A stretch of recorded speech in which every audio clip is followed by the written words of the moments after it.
जो स्पाइकका लागि नेटमा जम्प गर्दा टाउकोले माथिको एन्टिना सुन्थ्यो, नेट होइन एन्टिना।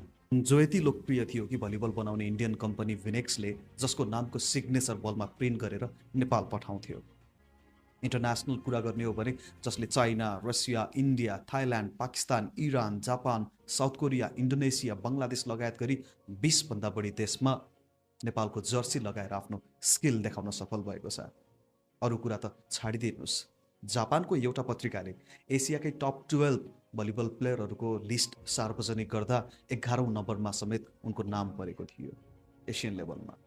उनले 8 वर्ष त नेतृत्व नै गरे नेपाली नेसनल टिमको कप्तानको रूपमा। दीपक जत्तिको प्रभावशाली खेलाडी अहिलेसम्म छ जस्तो लाग्दैन, भविष्यमा जन्मनु बेग्लै हो। उतै बेला भलिबल जगतमा शिखर खेलाडी मानिन्छ। 6 फिट उनको हाइट, 14 वर्षसम्म नेपाली राष्ट्रिय टिमलाई योगदान दिए राइट ह्यान्ड स्पाइकरको रूपमा। उनले कहिले पनि हार्न जानेनन्। उनी जुन टिमबाट खेल्थे अधिकांश त्यही टिम च्याम्पियन पनि बन्थ्यो। यो हेर्नुहोस्, उनले क्लब च्याम्पियन बन्यो, उनी उत्कृष्ट खेलाडी घोषित भए।